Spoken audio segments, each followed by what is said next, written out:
A compromise settled a problem of control over trade.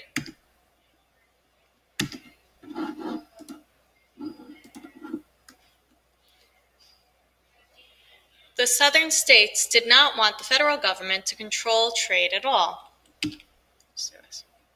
A compromise settled a problem of control over trade. The southern states did not want the federal government to control trade at all. They didn't want the federal government to collect taxes on the agricultural goods they sold. They didn't want the federal government to control the slave trade. Another major disagreement that had to be solved between the northern and southern states involved trade. The southern states didn't want the federal government to make regulations about trade, while the northern states wanted the federal government to regulate trade. The southern states' main source of income was exporting agricultural products. The southern states didn't want the federal government to collect taxes on their exports. The southern states also had another worry. They knew that many northerners were against the use of slaves and wanted to stop the buying and selling of slaves. The southerners did not want the federal government to interfere with the slave trade. The southern states did not want the federal government to control trade at all. The northern states wanted federal control over trade. The northerners wanted the federal government to control trade and shipping and end the taxes between states. They also wanted the federal government to end the slave trade. The northern states wanted federal control over trade. The northern states engaged in a large amount of trade and shipping. Because there were no central regulations or rules, there were constant disagreements between shippers in different states about factors such as how to weigh and measure goods.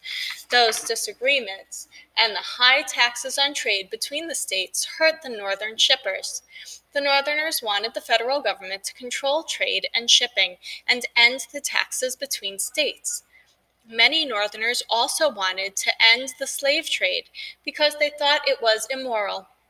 So the northern states wanted the federal government to have a lot of control over trade and commerce. The arguments over trade were very bitter. Rules on trade can affect whether or not a business can make money and whether whole regions can prosper. People didn't want any rules that might hurt their businesses. Some of the representatives opposed to slavery did not want to compromise. Most of the New York representatives walked out of the convention and went home over the issue of slavery. Solution to the problem of control over trade. The federal government was able to control trade. The federal government stopped taxes between states. This would help improve the economy. The federal government was not allowed to pass rules about the slave trade before 1808.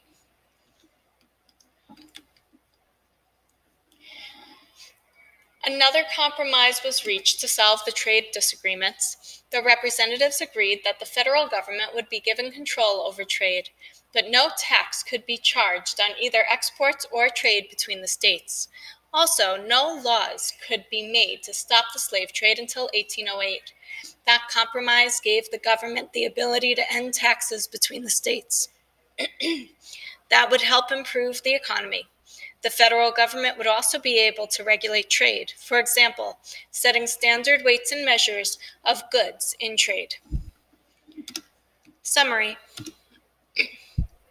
The Constitutional Convention settled many disagreements between the states through compromise. One problem was that large and small states couldn't agree on how many representatives each would have in Congress.